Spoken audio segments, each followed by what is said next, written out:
it would be wrong for us to overlook the fact that you made a choice, consciously or unconsciously, to go down the path of forgiveness when you could have gone down the path of resentment or anywhere, whatever else that so many of us do. We get mad, Right. and we get angry. And you made the choice to forgive, which is, we would all sit here and say it's healthier. We'd also all sit here and say it's harder.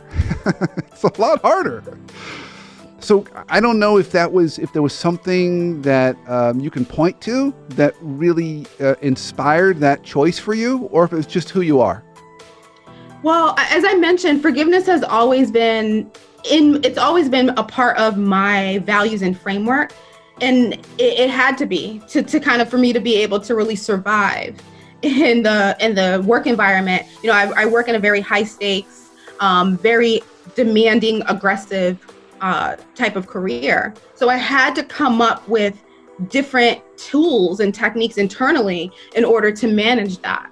And so forgiveness was always an undercurrent. I think what was interesting about not getting this promotion that I worked hard for is that it helped me really kind of cue into that, because I don't think I realized that up until that point. Yeah. And it helped me level up what I had created into something more systematic, into something that is more tangible, and I've now mastered, right? So now I'm in a space where, I'm still employed. I work for a great organization now, but I've actually created my own lane, and I make my own promises. I no longer take a scarcity approach or scarcity model to my career. Because I think up until this point, it was all about, well, okay, if I get this promotion or I get the special projects, that's definition of success. And now it's more about, well, what is it that I want to do? What's my purpose? And how I'm going to do that regardless of what the external factors are. And that, for me, that type of power I kind of took back. Yeah. Was really empowering. And that's what forgiveness brought to my life. That's so interesting too, because I think when I think of forgiveness, I think of it as a passive position.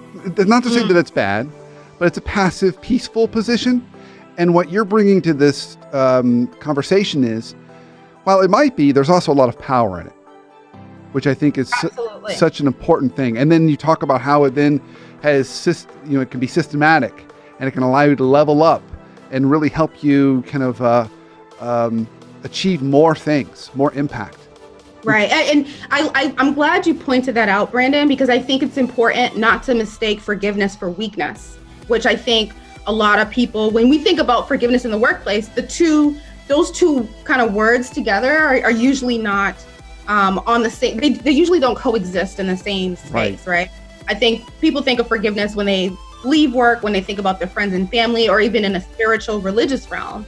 And I'm actually flipping the definition of forgiveness on its head. And I'm saying, in my book, I kind of outlined 10 tenets of forgiveness, a couple of which, forgiveness does not mean everything's okay, right? Forgiveness doesn't, it doesn't mean that it has to be an absolute or a zero-sum game, that someone has to be like completely right or someone has to be completely wrong.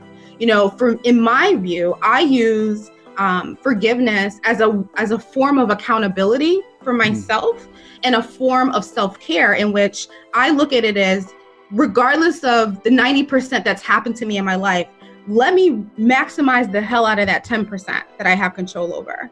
And in doing so, I'm able to, like you said earlier, I'm able to really focus on what matters.